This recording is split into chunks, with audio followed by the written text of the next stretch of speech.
നമ്മളിതായിരിക്കുന്നത് നമുക്ക് ഏറ്റവും പ്രിയപ്പെട്ട ജിസ്യൂസിനെ കുട്ടികളെ സപ്പോർട്ട് ചെയ്യുന്ന ജിസ്യൂസിലെ മുന്നിനോടൊപ്പം നമ്മളെ സപ്പോർട്ട് ചെയ്ത് നടത്തുന്ന രചനാണ് പേര് അത്തായിരച്ചനാണ്.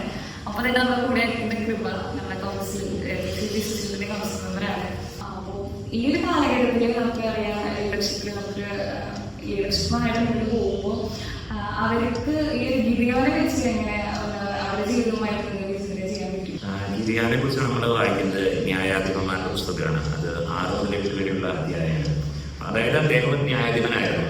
അപ്പൊ ന്യായാധിപൻ എന്ന ഇയാൾ സീനിലേക്ക് വരുന്നതിനായിട്ടും പ്രധാനപ്പെട്ട കാരണം മിദ്യാൻകാരൻ പൗരസ്ത്യര് അതോടൊപ്പം തന്നെ അമലേക്യർ എന്നൊക്കെ വംശം കാരണം ഇസ്രായേൽ ജനം പൊറുതിമുട്ടും. കാരണം അവർ അത്രയും എണ്ണം ഉള്ളതുകൊണ്ട് അവർ ഭക്ഷണം കഴിക്കാതെ കന്നുകാലികളൊക്കെ വരുമ്പോൾ തന്നെ ഒരു ശോഷിച്ചു പോവുകയാണ്.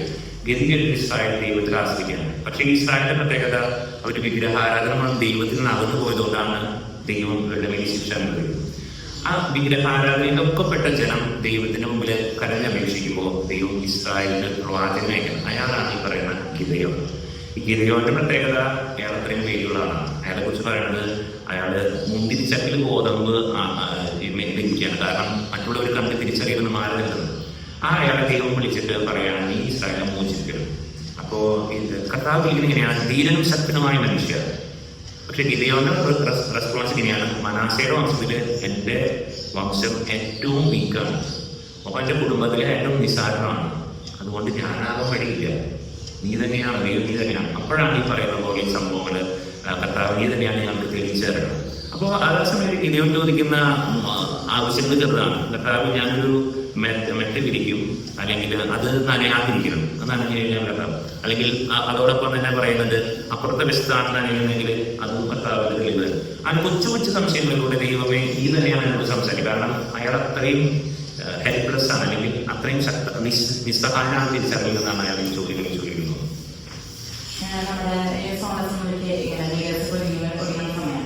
അപ്പോൾ അവർക്ക് ഒരു പേടിയുണ്ടാവും, നമ്മൾ എങ്ങനെ എടുക്കും, ഇപ്പോൾ ഗിരിയുടെ അത്ര ചെറിയ അവസ്ഥയാണ് നമ്മളവരെ വെച്ചു. അപ്പോൾ അവർ നമ്മളെങ്ങനെ എങ്ങനെ ഇരുന്ന് പഠനം മനസ്സിലാക്കി കൊടുക്കാം, അവർക്കൊരു പേടിയുണ്ട്, ഉത്തരവാദിത്തം എങ്ങനെയായിട്ടാണ് മുന്നോട്ട് പോവുക.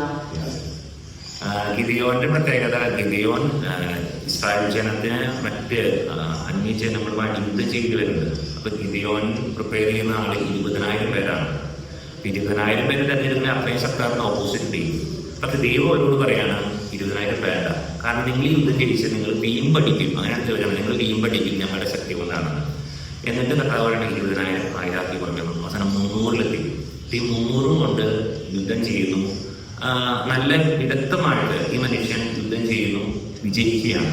വിജയിച്ചു കഴിയുമ്പോഴും ഇയാള് പറയുന്നുണ്ട് ദൈവത്തിന്റെ മഹത്വം കൊടുക്കാൻ തന്നെയായിട്ട് അയാൾ. കാരണം കർത്താവ് ഈ അവസരം കൊടുക്കുന്ന എങ്ങനെയാണ്, 300, 1000, 20,000 ഉള്ള പ്രശ്നം കർത്താവിന് വേണ്ടി ഡെഡിക്കേറ്റ് ചെയ്തതാണ്.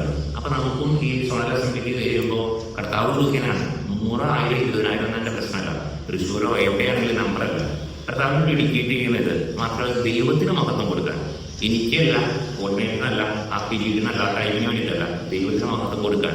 അതാണ് കർത്താവ് നമ്മൾ ആരെങ്കിലും ക്ഷണിക്കുന്നുണ്ടെങ്കിൽ ഈ ഗിദെയോനെ പോലെ നീ ധീരനും ശക്തനാണ്, കാരണം ഞാൻ എന്റെ കൂടെ ഉണ്ടായിരുന്നു, അതാണ് എന്റെ ശക്തിയുള്ളത്. കാരണം ഗിദെയോനെ നല്ല പ്രാക്ടിക്ക് ഞാൻ വീക്കാണ്, പക്ഷെ കർത്താവിന് ഞാൻ എന്റെ കൂടെ ഉണ്ടായത് നീ മരിക്കില്ല. അതുപോലെ അവരുടെ കർത്താവിന്റെ ദൂതനാഥിങ്ങനെ പറയുമ്പോൾ തന്നെ അവരുടെ ഉള്ളിൽ പേടിയും കാര്യങ്ങളൊക്കെ ഉണ്ട്. എങ്കിൽ കൂടിയും ഇത് കർത്താവിന്റെ ദൂതൻ ആരെയൊക്കെ പറഞ്ഞു കഴിയുമ്പോൾ പിന്നെ എന്ന് പറഞ്ഞു പോവാണ്. അപ്പൊ അവൻ പറയുന്നത് അവനറിയാൻ ഓട്ടോമാറ്റിക്കലി ഞാൻ എത്രയും വിലയുന്നതാണ്, എത്രയും താഴ്ന്ന കുടുംബത്തിൽ നിന്നാണ് ഞാൻ വരുന്നത്.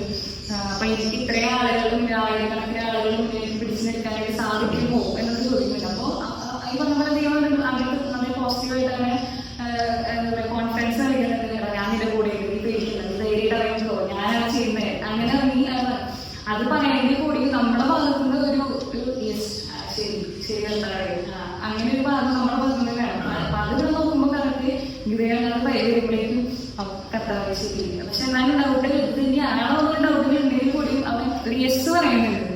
എനിക്ക് തോന്നുന്നു ഇന്നത്തെ ലീഡർഷിപ്പില് ആരും യെസ് പറയാനായിട്ട് നമ്മൾ മറ്റുള്ളവര് പറയുന്നത് കേട്ട് അല്ലെങ്കിൽ അവൻ പറഞ്ഞു അല്ലെങ്കിൽ ഇവൻ പറഞ്ഞു അതുകൊണ്ട് ഞാൻ ഇവിടെ വന്നു അതുകൊണ്ട് ഞാൻ ചെയ്തതല്ല, മറിച്ച് കർത്താവ് ആരെയും വിളിച്ചത്, കർത്താവ് ആരെയും ഒരു കാലഘട്ടത്തിലെ യുവജനങ്ങളുടെ ഇടയില്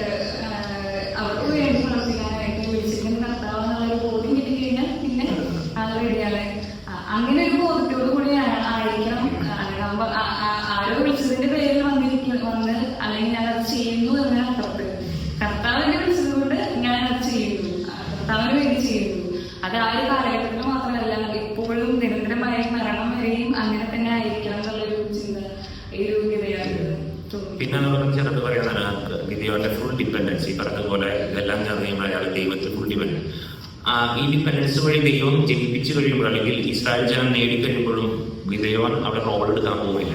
അവിടെ ഞാനാണല്ലോ ഇതൊക്കെ ചെയ്ത് ഈ കാലഘട്ടത്തിൽ എന്നോ ഗിദെയോന്റെ അടുത്ത് ഇസ്രായേൽ ജനം എന്ന് ചോദിക്കുന്നുണ്ട്, നീ ഞങ്ങളെ ഭരിക്കും, കാരണം നീ ഇത്ര നാളെ ഞങ്ങളെ കൊണ്ട് നടന്നു, നിങ്ങളുടെ കാരണന്റെ കാലഘട്ടം ശാന്തമായിരുന്നു. അപ്പൊ ഗിദെയോൻ പറയുന്ന ഉത്തരം ഒരു സ്പെഷ്യൽ ഇതാണ്. ഗിദെയോൻ പറഞ്ഞാൽ ഞാൻ ഭരിക്കില്ല, എന്റെ മക്കളും ഭരിക്കില്ല, എന്റെ പുത്രന്മാരും ഭരിക്കില്ല. അതായത് ഞാൻ അടുത്ത് സജസ്റ്റ് ചെയ്യാൻ പോകുന്ന എന്റെ റെക്കമെൻഡേഷൻസ് ഒന്നുമില്ല, കർത്താവ് നിങ്ങളെ ഭരിക്കും. അത് നമ്മളെ സംബന്ധിച്ചോളം ഏറ്റവും പ്രധാനപ്പെട്ട കാര്യമാണ്. കർത്താവാണ് ഭരിക്കേണ്ടത്, ഞാൻ ഭരിക്കരുത്, എന്റെ ഇഷ്ടപ്പെട്ട് ഭരിക്കരുത്, ഞാൻ തിരഞ്ഞെടുക്കുന്ന ക്വാളിറ്റീസ് എന്ന് പറഞ്ഞാൽ അവരൊന്നുമല്ല ഭരിക്കരുത്, കർത്താവ് ഭരിക്കണം.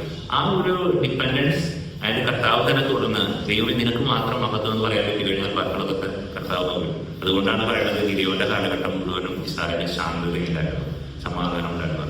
അത് നമുക്ക് അസംബ്ലികളെല്ലാം ഫോം ചെയ്യാൻ പറ്റുമെങ്കിൽ ഏറ്റവും നല്ലതായിരുന്നു കർത്താവ്.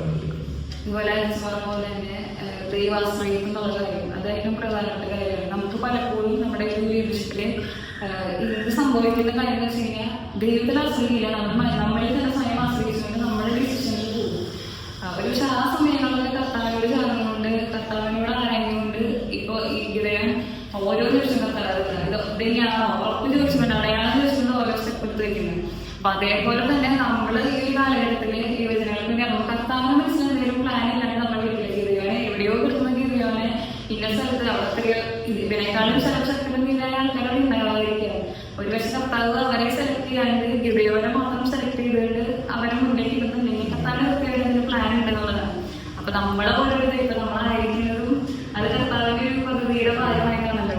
അപ്പോ അങ്ങനെ വിളിക്കുമ്പോ കർത്താവിന്റെ മനസ്സിൽ പ്ലാൻ ഉണ്ട്, ഇത് കറക്റ്റായിട്ട് ഇങ്ങനെ പോകണം എന്നുള്ളത്. അപ്പൊ ആ പ്ലാൻ മനസ്സിലാക്കണമെങ്കിൽ ഗിദെയോൻ കർത്താവിന് ഇങ്ങനെ എന്താ ഇതെങ്ങനെയാണോ എന്ന് കൺഫോമേഷൻ ചെയ്ത പോലെ തന്നെ നമ്മളും അങ്ങനെ കർത്താവിനെ ചോദിക്കും, ഇതെങ്ങനെയാണോ കറക്റ്റാണോ ഓക്കെ ആണോ എന്നൊക്കെ ചോദിച്ച് നമ്മൾ കർത്താവിനൊന്നും ആയിരിക്കണം എന്നുള്ള കാര്യമാണ്.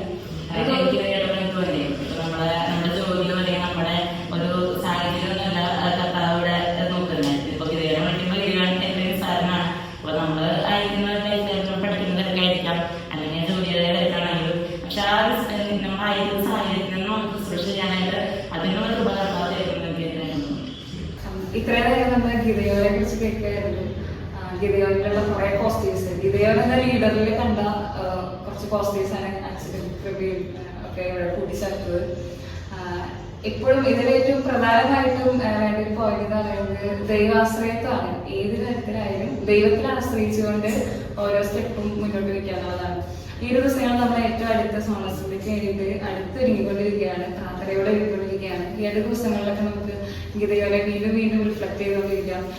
നമ്മുടെ ജീവിതത്തിലേക്ക് ഈ ഒരു അസംബ്ലിയിൽ മാത്രമല്ല ജീവിതത്തിലും ഈ ഒരു ഗിദെയോൻ എന്ന ക്യാരക്ടറിനെ നമുക്ക് കൊണ്ടുവരാനായിട്ട് ശ്രമിക്കാം. പ്രാർത്ഥനയോടെ ആയിരിക്കാം.